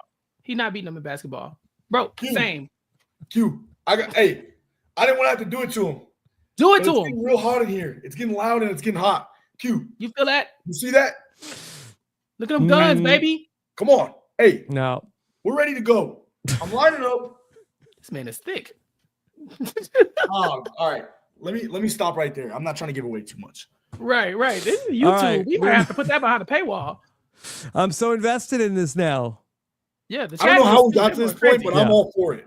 Yeah, what's going on? Are you cupping? Yeah. So I actually want to speak on this for a second because Okay. people always ask me. People ask me pretty often if it works. Here's what I wanted to say about cupping. Definitely a placebo effect, 100%. I don't think it really works that well. Yeah, placebo effect is huge. I mean, seriously, I've gone in with very sore shoulders and walked out with very sore shoulders. But then if I really put my head to like, okay, this actually is doing really good. As you see here, the marks are really potent. Mm-hmm. Shoulder still hurts, guys. Doesn't get rid of all of it. Sammy, you have to explain to the chat what cupping is because they don't know and they think it's something sexual. Okay, so It can be. Okay, so this is not somebody's mouth. I don't really know who could make these perfect marks. Actually, I know a few. Okay, well, Layadi.Sammy is my Instagram. So, anyways, cupping is you put like suction cups, like pressure, you basically put a lot of pressure on these suction cups to help release the blood flow in a certain part of your body. And I'm gonna be totally honest because that's all I know how to be. Gotta be. It just looks really cool. So when I'm at the gym and I have my cutoff like this, guys, this is where Q falls short. This is where Q doesn't, probably because he looks a little older than I do. Oof. People come up to me and they're like, "Dude, do you play football? You play for the football team?" And unfortunately, I have to then tell them, "No, I'm a cheerleader, actually," which is kind of like kind of hurts to say that sometimes. But basically, it's like a really cool look. But I sleep on my side when I sleep, and so my shoulders get really like the blood goes all up in them. Mm-hmm. But I mean, look, we've talked about it for 5 minutes now. It's a great talking point. Yeah, great. And we didn't even talk about your cheerleading on this podcast. I know. Listen, man, craziest ride ever of like, I was studying for finals back in April, and I was just walking around outside, and I see this group of people stunt like throwing the girls up in the air. I'm like, dang, bro, like that looks kind of fun. So I go to the coach. I'm like, yo, like, what is this? Like, I'm kind of interested. Like, what is this? She says, oh, you you will love it. It's cheerleading. You throw these girls in the air. We give you a scholarship. We give you gear. We give you a meal plan. My goes like Tony. Shout out Tony Vlachos. My goes bing. I was like, wow, bro. Like that's huge. So threw the girl in the air, dropped her like 4 times. Thought I was never going to be good at it. And then some of the guys just kept hounding me about doing it. And tried it again. Caught her feet right here. I don't do drugs, guys. I'm never going to. No. So people could just never ask me about that. But that's about the closest thing I've ever felt to a drug, is holding that girl's in the air and just hitting that stunt. It's like the easiest thing that you could do. But I loved it. And yeah, that's been my journey. It's a lot of commitment. I will say that much. Definitely didn't expect to wait. You can drag me out of bed before 11 a.m. before. Now I have to be up by 7. So it's a little bit. But it's been fun. It's been a lot of fun. I want to see Q cheerlead a little bit. See if he can do that. So okay. Yeah. Well, Sammy ruined my algorithm. I was looking at your cheerleading videos one day, and now all I get is cheerleading videos. But hey, Sammy, you're doing the damn thing. It's only been 4 months. It's only been 4 months. Stay tuned on the TikTok, everybody, bro. I'm gonna keep posting these little tips, man. Like I'm just trying to get everybody. I want everybody to have this party trick just in the back of their. Everybody can do it. The girls on my team, the all girl groups, bro, undefeated. They're incredible. Mm-hmm. How much of the cheerleading comes down to having how many guy anchors do you need? We've got 10 on my team, which is quite a bit, but also decent. That's for a big team, that's mostly what you would have. But the guy and the girl, if you're a guy, you only have one partner, right? In the girl groups, in the all girl groups, there's 3 girls and 1 flyer. That's what we call it. It's a flyer. So the flyer with the guy, 1 and 1. The flyer with the all girls, 3 to 1. And it's called co-ed and then all girl. And co-ed, obviously I think co-ed's better. I know what that means. Yep. That means drama, sticky situations. Yep. Let me just tell you guys right now, okay? Let me just spit some game. I'm putting my love glasses on. I'll put mine on too. I'm a very secretive man, okay? I don't really I'm not a kisser and teller. Don't date cheerleaders, yo. Don't do it. Don't date cheerleaders if you're a cheerleader. I'm going to be honest. If you're not a cheerleader, don't date cheerleaders. Just don't. Is that true? Don't date survivors if you're a survivor? Yes. Absolutely. Don't do it. Let's just do not date cheerleaders. Do not date survivors. There you go. If you're a cheerleader, date a survivor. Don't do it. Yeah. Bad idea. Bad dynamic. You're really only bonding over one thing. Mm-hmm. If you're bonding over the cheerleading thing, it's even weirder than the survivor thing because, I'm not speaking from experience at all, by the way. Mm-hmm. Okay. Sammy, can you tell us about Free Idea Friday? Is that a thing you're going to be doing all the time? You know what, Chappell? When people ask me who's the greatest of all time, I tell them you. I can't believe you just Stop it. Stop playing. Wow. Stop playing. Free Idea Friday. Please. That's something that I started 9 weeks ago now. And basically what it is I found out what entrepreneurship was about a year ago. And I've never been so infatuated with something in my life. I really love entrepreneurship. I love the fact that you can start something on your own and build it up to become your literal living. That's what that's how you make a living. I love that because I feel like I've got so many great ideas that just are waiting to be created. And if I'm scanning groceries, I'm wasting those ideas. So Free Idea Friday is funny because I'm giving my slogan is I give you $1 billion ideas. All you have to do is not be lazy and do it yourself. But I'm gonna tell you guys a secret. I'm going to do every single one of those things that I put on Free Idea Friday. I am going to make all of those. They're not for the public. I know the public's never – they're on my Instagram right now. You can go proving your point by not doing them. Exactly. I'm trying to teach young entrepreneurs that this is only this. Yeah. That's all that this is. We need to put words into action. And I promise y'all, I'm going to be doing that. What's the best idea that nobody's doing that you're going to do? That I've come out with so far? Yeah. Or it's a great question. You know what? I hate to use this as a cop-out answer, but given the season that we're in and everything that's going on right now, one of my cheer teammates actually just dropped. I mean, this is the beauty of Free Idea Friday. People are giving me their ideas now. I mean, this, like, come on, what are we talking about? Yep. The one that's going to drop this Friday is going to change some lives. Oh, wow. You're already ahead. You already know what you're doing for this week. It's only Monday. Oh, we know what we're doing for the next 5 weeks. Wow. It's in my notes. We're good. Like, we're locked in. Black Friday, will that throw off Free Idea Friday? What's that? Black Friday, will that throw off the rollout? Absolutely not. No, Black Friday. Will it be 2 ideas for free Black Friday? Ooh, yeah. I would definitely consider that. We don't want to get willy-nilly with it and go completely off track, right? Mm-hmm. But at the end of the day, Black Friday is really just a facade anyway. I mean, it's really not a real thing. It's not what it used to be. Do you like Black Friday, Rob? You don't like Christmas, No, I do like Black Friday. Okay. Well, I like Black Friday more than Christmas.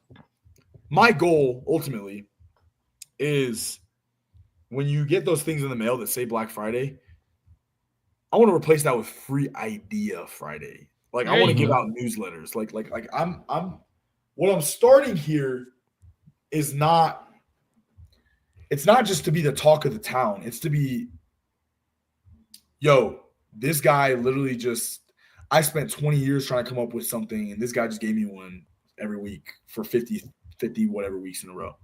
Yeah. So, Chappell, I really appreciate you asking about Free Idea Friday. As a matter of fact, I'm going to shout you out pretty soon. Hey. Wow. Yeah, look, I keep up with the content. Sammy, you not to steer this back to Survivor, but you talked about putting words to action. I really want to ask you about the scene where Rachel tells Sam that, like, hey, I think it's going to be Saul. She doesn't tell him. She lets him figure it out. And then she says, but do not blow up my spot. And then he immediately goes and tells Saul what's going on. Did that ever happen to you? How would you handle this situation? You got some insight, I'm sure. Yeah, Gabler did that to me with Ellie. Basically, I told Gabler, yo, listen, bro, we're voting Ellie. Don't even worry about it. Like, just do it, okay? Okay. Ellie, I go to do a confessional. I come back. Ellie goes, you. Just look at it, like, yup. Need to talk to you, mister. She's like, I'm ready to talk to you, mister. And I was like, oh, snap. Okay, so Gabler probably didn't keep a secret. Told her straight to her face everything I told him. She's like, I'm Sammy. Nothing bothers me. I'm voting for Ellie. Like, all that stuff. And I was so mad, dude. But what I think the best way to go about this is with how Rachel had with Sam.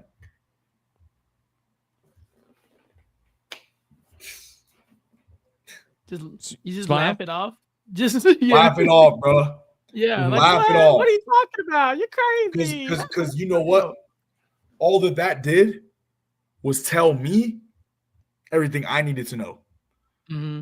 And if you're in Rachel's shoes, we at least, I don't want to say we know, but we at least have a very high hope that Saul is going home. We understand that's probably what's going to happen. So what does Sam going and telling him all about it really do, aside from scare us that he's going to blow the whole thing up? Mm-hmm. Mm-hmm. To me, all it does is be like, oh, Sam, dude, you're such a dummy. Like, sorry, bro, but like you're toast. And he can't even be mad about it. It's like getting caught in the act. It's like there's nothing he can like. he can't not vote for Rachel under the premise of you didn't tell me what was going on. He cannot vote for her under the like to win. I mean, he cannot vote for her under the premise of, well, you got me good. Yeah, and the problem for Sam is that he doesn't know that Genevieve is the one who came up with this idea. So in his mind, he's like, okay, well, there's only 9 votes tonight. So, all right. So I take me, Andy, Rachel. We vote with Lavo. Checkmate. We got this. Yeah. And like, again, beautiful behind the scenes work by Genevieve. Beautiful behind the scenes work. Like you, when something is happening and it cannot be traced back to you, it is beautiful. It is of beautiful essence. Because if the problem, if it got back to, if the root of it got back to Genevieve, I don't know that Rachel is not completely set on, oh my gosh, okay, you like, fine, like you screw this whole thing up. Like, what do you want to do? Like, what do you like? Rachel's not really a passive player like that, but like just when things get back to like what the original plan was, like who like the originator of it was, stuff starts to get real messy. All right. Yeah. I want to go back to Saul and Gabe. They went on the reward together and they got to eat. First off, Sammy, are these players getting to eat more than you all got to back in Survivor 43? Have they sort of like loosened up on the no food in these recent seasons? You know, you guys are gonna have to help me out here. I don't remember earlier, like days 1 through 9. There being too many food. No, not too many. But then they gave them they got a hot dog. They did get the hot dog. They got to go on a few different rewards.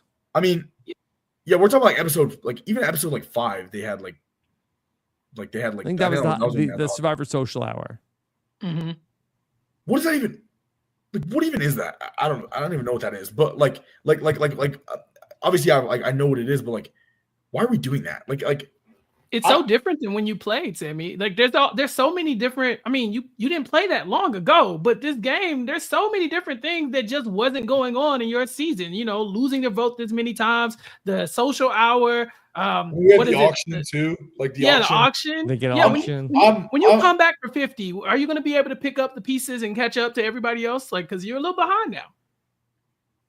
I'm a chameleon, dude. I'll adapt to whatever is in front of me. I mean, if there's a purple rock and I got to turn purple, all I got to do is touch the rock and I'll turn purple. But ultimately, I like when it comes to like cupping, what like cupping, exactly. Just adapt. What Rob said, like I don't know if they're getting like overall if they're getting fed more or if there are just more opportunities for them to be fed. Does that make sense? Like I would hate to say they're getting fed more, because that's like controversial and like conspiracy theorists kind of ish, but like more opportunities. They could be being fed more. I don't think that's a conspiracy. I mean, they absolutely could be, but I do still see the same lack of. I mean, we just saw it on Gabe, right? Like we do still see the same lack of energy, same lack of like. Constant. Yeah. Well, Gabe was the one person that had not really gotten to eat anything through all. He was the one person that didn't go to any of these other rewards that were out there, which is the worst, by the way. Like that is the worst. So I do love. I mean, I just because at its core, one of my favorite things was always like when I was watching Survivor growing up and stuff. Like, always was my favorite thing, like to watch the food part of it. Yeah. Loved that every time. Because it's just like, dude, it's watching somebody unwrap a gift without ripping the wrapping paper. It's just beautiful. Wow. Like what you're going to be doing on Christmas, by the way, Rob. Yeah, they rip the wrapping paper. They don't. You think everybody carefully opens the gift and appreciates each thing? This it's Christmas a day freaking orgy of where's the next one? Where's the next one? Your kids are going to be so excited that I saved Tasmanian Christmas. Devils. They're going to be so excited that I saved Christmas. They're going to no. Anyways, I'm going to put a dartboard with your face on it and give it to them for Christmas or what? Hey, there's another thing. There's another thing. I've got a dartboard downstairs. Q, what's good, bro? What's good? What's good? I'm ready. Anyways,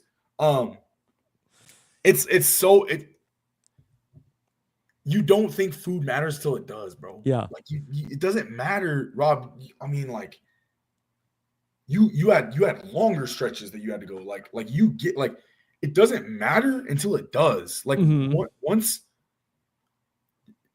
I mean, we saw it with Liz, right? Yeah. How like the big freak out over it, and like it becomes very emotional, very like Gabe is a chilled guy. He's a pretty cool guy, but I'm telling you, bro, a couple of those times he's sitting back, pressed, upset. Okay. Well, Gabe and Saul, they got to both have some BLTs, and they were getting into a pretty impressive burp off. Sammy, have you ever gotten into a burping contest? And could you beat Q? I have not gotten into a burping contest before. Burping is not one of my strong suits. Now, if there was audio, video, and smell within this podcast, you would have already known by now that a farting contest is my jam. I could win that anytime I want. With that being said, anytime you can control it? Absolutely. Command. Yes, I can. Wow. Like I don't want to see. I don't want to know. I take your word for it. Don't demonstrate. Chappell was with me. Chappell, if you ever smelled something, you witness? If you ever smelled something so like vile during Owen's wedding, I do want to make it known real quick though. Bryce Isaiah farted in the middle of when they opened the doors. They opened the doors to let Owen and his wife in the venue, and Bryce Isaiah let out a huge fart. It was absolutely absurd. And the more absurd part about it is he tried to blame it on me. I can't believe he farted out loud. He came to me and said, "Did you?" No, I believe him. But this is like a big cover story, and now Chappelle's trying to cover for you. Wait, no! I didn't know it was Bryce until just now. Bryce told me it was you. Chappell, thank you. This is the first time I'm hearing that it was Bryce. He came to me and was like, "Did you?" I'm here. Listen, I'm here to clear my name. Listen. I don't. Not a lot of untrue things are said about me that I know of. Okay, there could be a lot of untrue things behind my back. I don't know about them. Bryce has been torturing. Like he tortured the entire New Orleans Bryce is very demure. I don't believe this story at all. Nice try, Sammy. I watched Sammy play Survivor. He can lie with the best of them. Okay. Yeah. So I don't know who to trust. You made it much further in the game than the Purple Pants badass himself, so I mean, what are we doing here? You're calling him? You calling Brycey? He's not gonna pick up. He knows better. Yeah, he knows you got him. You got him dead to rights. I'm telling you guys. He don't want the smoke. He told me it was you. I promise. I thought it was you this whole time. He knows. No, listen, Rob, to answer your question, I'm not a burper, okay? I'm a self-admitted farter, but like, I'm a self-admitted farter, but I'm not nearly as bad as Bryce Isaiah. I'm letting the world know right now. Bryce Isaiah is the worst farter ever. He literally farted in the middle of a couple's beautiful moment and almost ruined it for them. Are you recording a video? What are you doing? You got to let Bryce know he's airing him out. Yeah, I just sent literally. I just sent Bryce a video, okay? Anyways, the burp off, Gabe and Saul. That should have been a bonding moment. I don't know how that wasn't a bonding moment for them. Well, Chappell, I think that Gabe was very insecure about that Saul's burps were mighty. Saul is a man, okay? That is a grown ass man. He just got grown ass man little energy. Cartoon burp. Right, and you start seeing Saul over there. It kind of feels like he's like marking his territory. It's like man spreading, he's like burping loud and showing like who's boss. It's like, all right. I think. You know what I'm starting to think? Yeah, what's up? I'm starting to think that these food things don't mean as much as hold on. Oh no! Hey, it's the world's greatest farter of all time, Bryce Isaiah. Brycey, you farted at that wedding. You blame Sammy. You told me it was Sammy. Is he on speaker? Is he on speaker? He's on speaker. I can't hear him. Yeah. Can y'all hear me? We hear you. Yes. You told me Sammy farted at the wedding. Oh yes, Sammy absolutely did fart at the wedding. Sammy. Yo, The all I'm gonna say is this: I'm not a weirdo, but the smell of his chair after he got up, bro, different. In the middle, in the moment of holy matrimony between a couple that has been waiting to get married for decades now, almost 2 decades. Well, that's actually a lie. They've been waiting to get married for about 5 years, and he farts. Sami is lying. They said, Owen, do you take Sami? And Sami said, and everyone turned around. Everyone laughed. It was crazy. Hey, I don't know. This Bryce is some told me it was compelling Sami. evidence from Bryce. Listen, the game. Hey, for anybody that's out there watching that doesn't understand, the game is always going. This guy's playing the game right now. It's cool. Hey, all right. Hey, Rob, Chappell, I'll talk to you guys later. Hey, bro, you can tell everybody now. It's just me and you. You can say what you got. The way it smelled in that room was diabolical. Okay. Man, all right, hey. Okay, Bryce is sticking right to now. the story. You said what? Bryce is sticking to the story.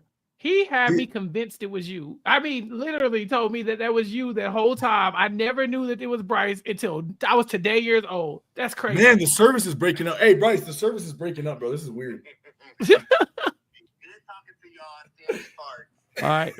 Bye, Bryce. Bye, Brycey. Wow. Oh, man, that was ridiculous. What a lie, That's bro. crazy. He came directly up to me and told me it was you. I didn't even ask. He told it to everybody, Rob. He was He was like, spreading. did you hear me fart? I was like, what? He said it to Owen's parents. Yeah. To Owen's parents. Give me a break. Everybody knew it was Sami. I don't Give know me where a this break. was Everybody from. thought it was Sami. Mm-hmm. I don't Wow. know that. I Okay. don't know. Yeah. Wrongfully accused. Okay. All right. Let's check out some things from social media. And Saul tweeted out a moment from the episode when he was trying to get through the challenge and was having some trouble. He said, my ass is too big. I saw this. Him and Andy got something else in common. Mm-hmm. Got a Was dog. I kind of enjoyed the my being capital. My ass is I too don't know big. what it was, but like the ownership that My he took. ass is too big. He It was said, just, my ass is too big. And you thought Andy had that the cake, but my ass is the one that's too big. He's trying to let like- you know. it's definitive. Yeah. Personally, don't know. Well, this is probably inappropriate, but I don't really care. I mean, Sammy, we know you caked up, bro. You don't got to stand up. Yeah. Yeah, the man got it. He got them things on him. He got them yams. Let's just like as a fellow badonker, I'll call us. Mm-hmm. Yeah. Didn't run into that problem ever. It never impeded your challenge ability. Never threw You off didn't your have to balance. squeeze through any tight I didn't have to places. squeeze through it. Well, I guess I had to squeeze under like the little grate in the ocean, but like, Yeah. Oh, it could have. Yeah, but you're very buoyant though. So last gas probably wasn't great for you. wasn't great for me. Wouldn't have Yeah. been great for me if I had a 16-foot straw where I could breathe Yeah. out of. And I think didn't you go home on that challenge after that challenge too? Isn't that the last challenge you did? That's Yeah. the last challenge You I gotta did. lose that ass before you go on Survivor 50. That's too much junk in the trunk. Hey, listen, I've started when I go to Cane's, I start swapping the coleslaw for an extra toast. That's Oh, the excuse move. me. That's been the move. And I also swap the fries for another bread. So we No, get that's two. too much. That's why you got all that ass. You got to use some fries, baby. You can't do 3 pieces of toast at Cane's. It's crazy. Less carbs, man. Less carbs. I'm telling you guys. Oh, you no, guys man. understand. That's Toast a is lot. less carbs than fries? I think so. It's a good question. I don't know. It's a 3 great question. pieces of toast Need a is scientist. easy, Should I just go Sammy. eat BLTs? Should I just go eat, Oh, smash a bunch of BLTs? Sammy, the Mhm. problem is you're getting the caniac, and you need to go back down to the box. If you go back down to the True. box, then you can eat more bread. But you getting the caniac. I know you. Absolutely. I I'm need the gonna say- large drink. Yeah. You get the sweet tea or the lemonade? What do they do there? Diet Coke. The It's your Diet call. Coke? You don't get the lemonade? What? Come on, man. Oh, the lemonade's got too much. It adds too much to the face. I need to see this jawline, bro. You right. You right. Look. I don't see mine, so I get you. I feel it. I can What do see you think? this. Thanks. All right. I'm working on it. Sammy, on Instagram, Survivor's been doing these interesting motivational posters after each episode. Here's one from this week's episode. And here it is at Tribal Council. The best Survivor player can tell signal from noise. And I'm seeing a lot of noise right now. That was a Rachel quote, wasn't it? Yeah, looks like it. She ate that. She said, "Game recognized game," and comment, y'all my looking face was unfamiliar. glued to the screen the whole time this happened. Anyone else? I love how they're engaging more. Yeah. Yeah.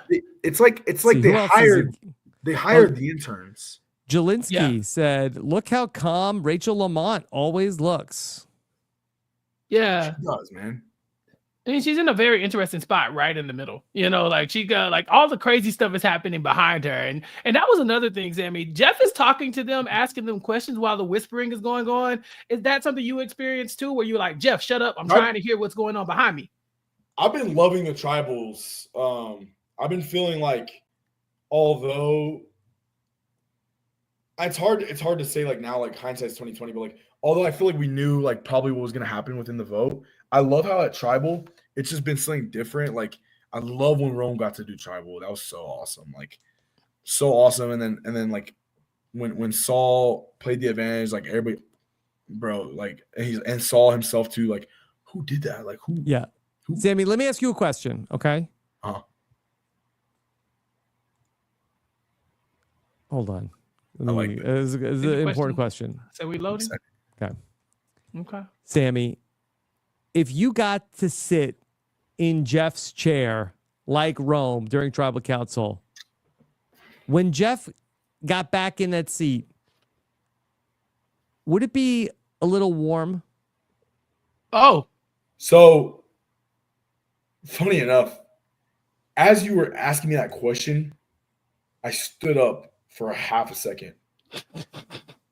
And unfortunately, the reason I stood up is because I thought I had my seat heater on until I realized I'm not in my car.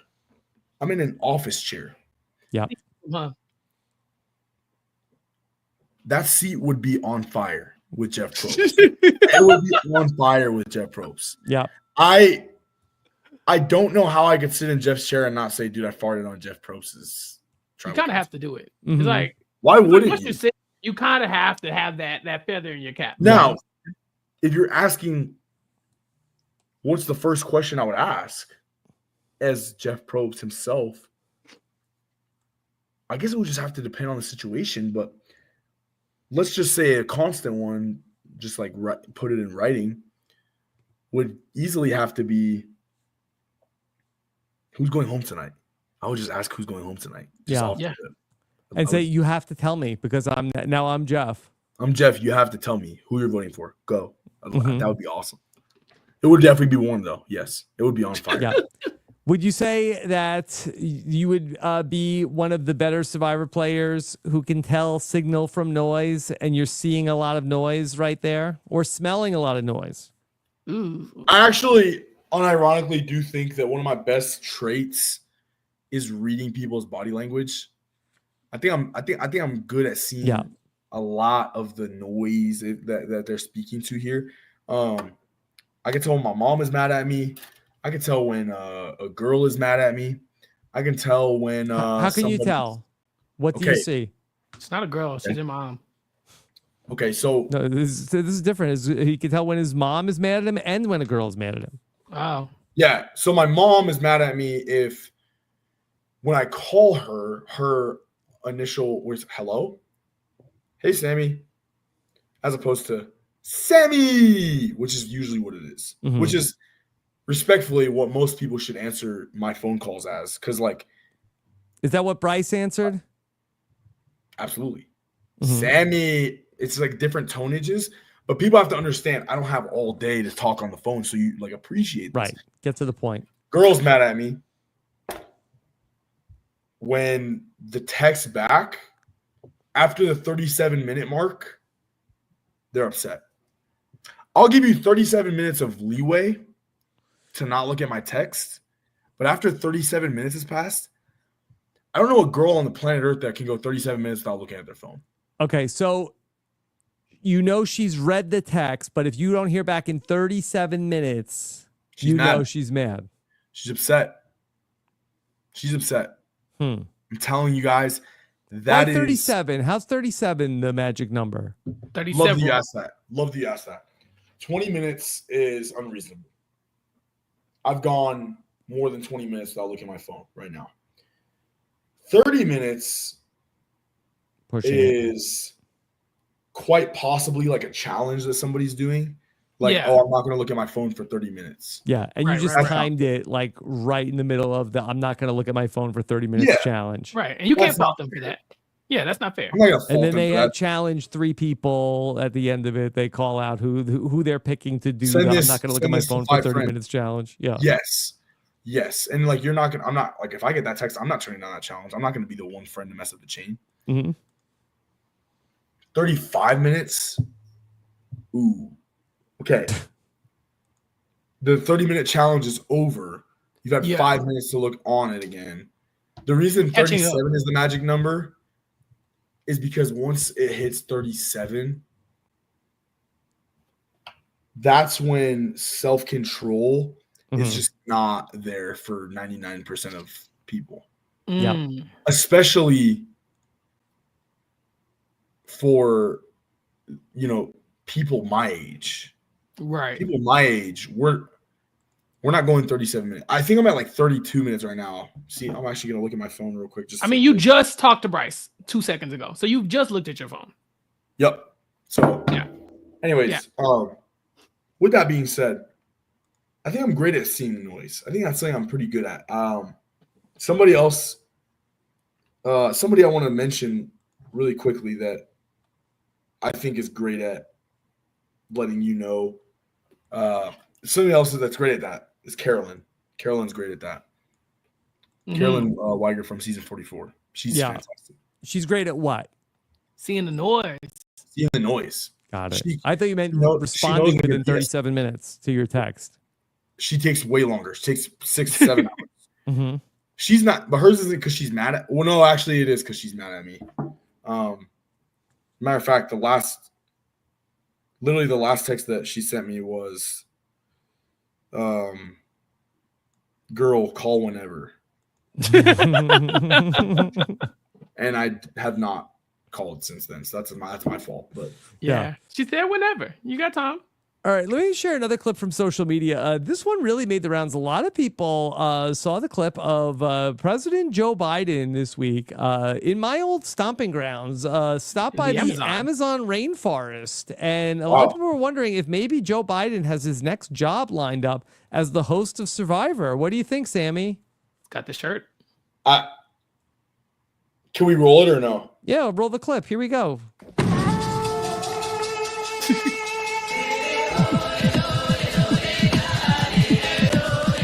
With the hand in the pocket.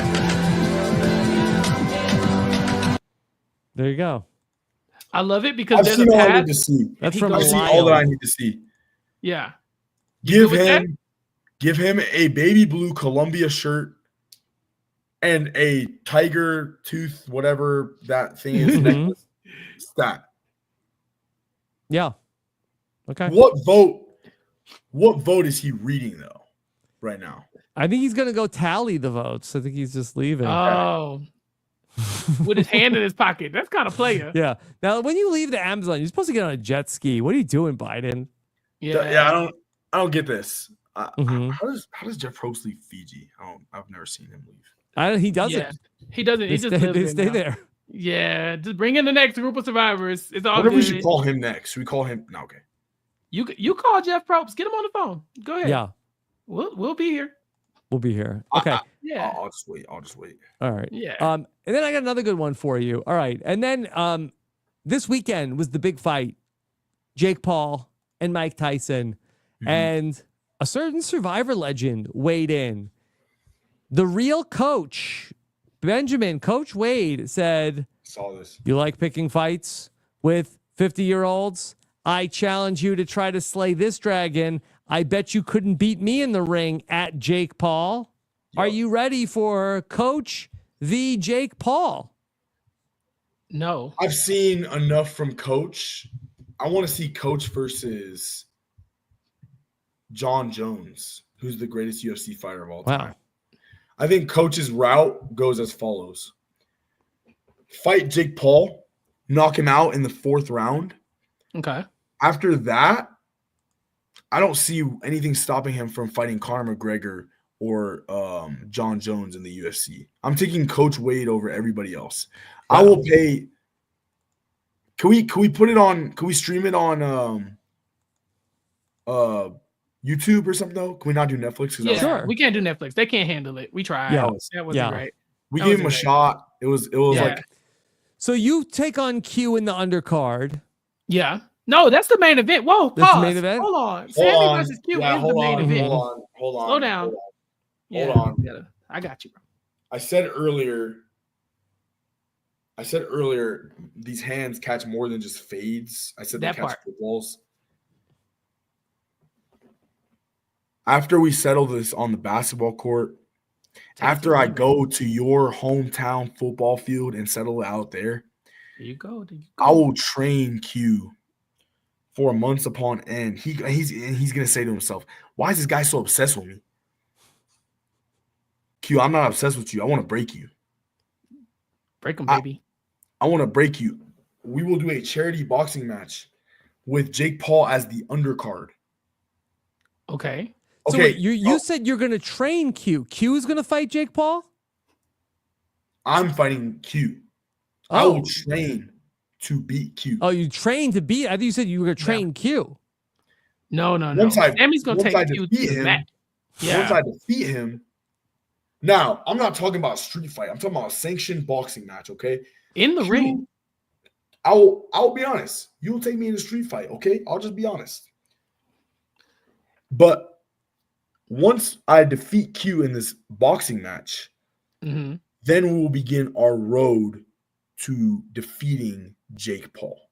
Okay. He's going to be the one to do it because I'm hanging it up after that. Yeah. So you're going to box Q and then you're going to train Q and then Q is going to fight Jake Paul. Yes. It's going to be Rocky. That. It's going to be Creed 4. Well, could you and Q take on Jake Paul and Logan Paul? Oh, like a tag team match. Do we want to do 2v2 like in the same ring or do we want to do like one and then one? Because it depends on I mean tag team boxing, Chappell. Have they ever tried that? That sounds exciting. Free idea. I mean, it sounds cool. There you go, Sammy. Look, Sammy's from Vegas, so you could take this and probably make some money off of it. Listen. If we can make the ring a little bit bigger, and I'm allowed to wear purple shorts, boxing shorts. Got to. Purple pants. Come on, dude. Me and Q. It's going to be the craziest turnaround from this guy, Sammy, dominated him at every sport, and now they're teammates in this crazy boxing match. Yeah. And their chemistry is off the charts. But that's like Andy and Rachel maybe coming together now to make a run for the end of the show. Yeah. If Andy and Rachel can hold a candle to what me and Q are going to do in this world, then good on them. I'm grateful for them if they can do that. I support it. Beautiful. Yeah. I'm great. Sammy, do you ever hang out with Jelinski? I know y'all from the same hood. Absolutely. Matter of fact, was having some girl troubles, if you will. Yeah. And Jelinski's the first person I went on ahead and gave a ring to. Yeah. And how was his advice? His advice was great. He really helped me to open up and understand the lack of fault that was behind myself. And I really appreciated that because don't take accountability. He said, Sammy, you're a dog. And I was like, you know what, bro? Like, anyways, look, this is Jelinski. This is let's see. Last week. This is Jelinski and my little brother, actually. That's Kyler and Jelinski. Little Kyler. Yeah, hold on, let me see. Oh yeah, there you go. Kyler and Jelinski, man. Right at lunch together. Yeah. And guess who paid for all this? Jelinski. Yeah, yeah. Make Jelinski do it. Hey, great guy. He's been busy at work though. He's been real busy at work. But he came on the podcast last week. He, he speaks highly of you, so we was happy to get you. I gave a little listen. Yeah. Genuinely, like no funny business. The best thing about Survivor is the people that you meet after the fact. Like you two are a great example of that. Like the best thing about it is the people that you get to create connections with after it's all said and done. Because the game comes and goes, and like season 43 and season 45 and 6 and 7, like nobody's gonna be talking about that from years from now. But you know,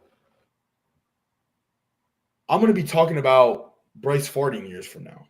I'm gonna be talking about Rob, how expensive his Christmases get when his kids get older years from now. These are the things that matter.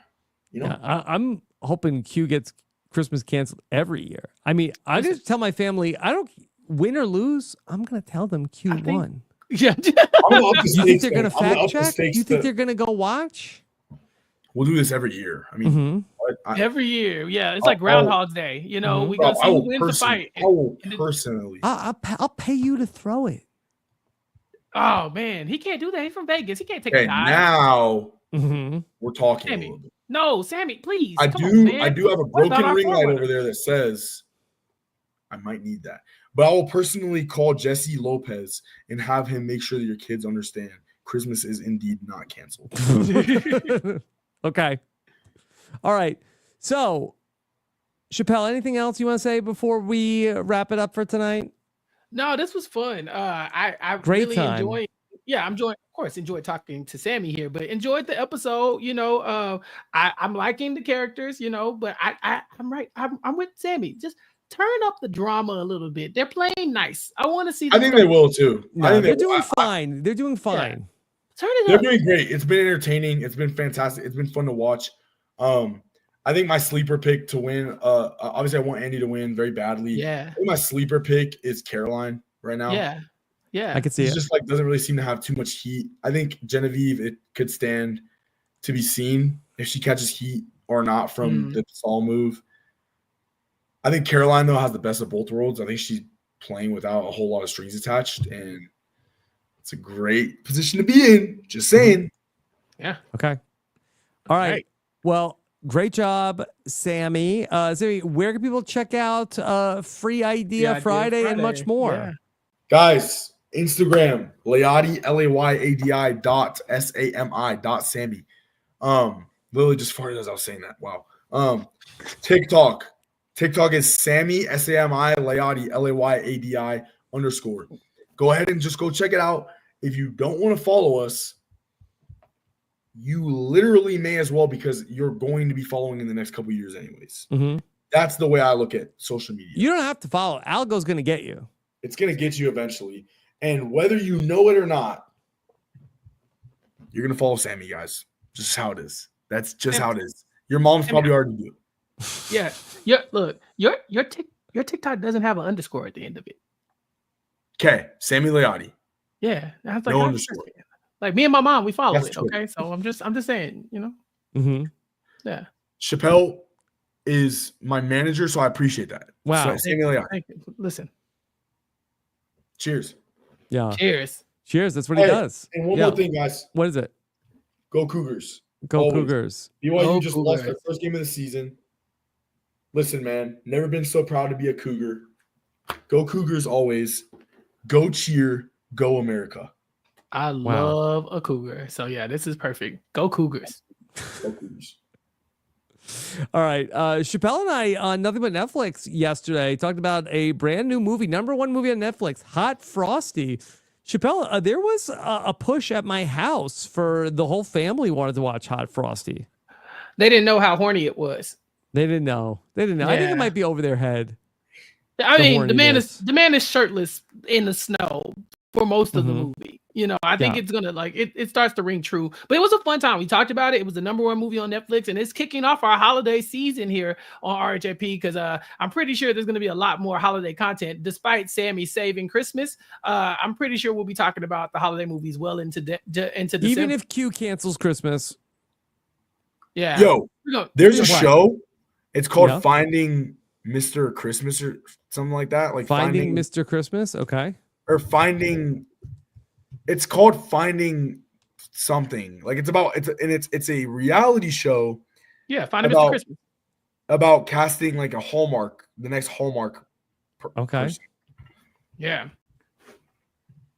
How would you do on that show? I'm gonna give a full body show off scan. the ass. Yeah. Mr. Sammy, Christmas. Let me do You that. Let me do that. I'm winning the show, and I am going to be one of the most iconic Hallmark character lead actors. I'll be the boyfriend Yeah. that I'll be the will they won't they boyfriend that they don't ever get together. I'll be the main boyfriend. I'll be the side character boyfriend that makes things complicated in the hometown. I'll be whoever I need to be. Yeah. I don't care. How did Jenny miss this? Finding Mr. Christmas on the Hallmark Channel. I don't know, but I think they're up to episode 5 at this point. So they're looking for the next person, and I think Sammy would be a good idea. When casting, I'm ready. Yeah.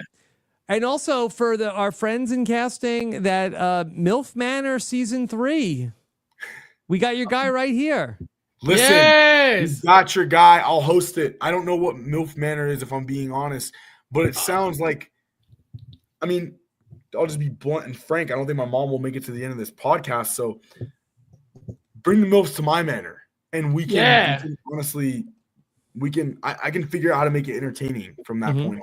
As his manager, I will gather the MILFs. No worries. We'll talk about it off. We'll talk I love about it. it off. I love it. Yeah. Okay. Chappell, what else is coming up for you? Catch me on Recap Kickback. It's my podcast where I'm talking about whatever I want to talk about. Mari and Matt Scott and I talked about Beauty in Black on Netflix. It's a little NSFW, but we talked about it and it's on our YouTube page on Recap Kickback, so check that out. And then this week we're gonna have some holiday content coming your way as well. We're also talking about Cross, the Aldous Hodge show. We're gonna talk about the first 2 episodes this week, so got a lot going on over there. And then of course, Sasha and I just dropped our first podcast for Sex Lives of College Girls. And so we're going to be covering season 3. We did a recap of season 1 and 2 that it should be available in all your podcatchers and on your YouTube page. So check that out. And then, catch me in our various locations on RHAP, the Summit with Taryn, and, all over the place, Rob. Okay. All right. And then fun stuff tonight. We'll be back for another Club Condo next Monday night. Q on the postgame show coming up on Wednesday. And I also have a News AF coming your way here on Tuesday. Check out that Nothing But Netflix and everything else we're doing here at Rob's website. Subscribe to all the podcasts. Go to robhaswebsite.com/subscribe. Sammy, thank you so much. The chat was loving you tonight. It was so much fun. Hey, thank you guys all. Listen, man, as long as I'm breathing, I'll be RHAPing. All right. That's right. That's a great slogan. Listen, yeah, I like that. It just is like what it is. Everybody be safe, make good choices, and let's go have ourselves an absolute banger to end the year. Yeah. Let's do it. And it's strong. Yeah. Okay. All right. Thank you so much, everybody. Take care. Have a good one. Bye.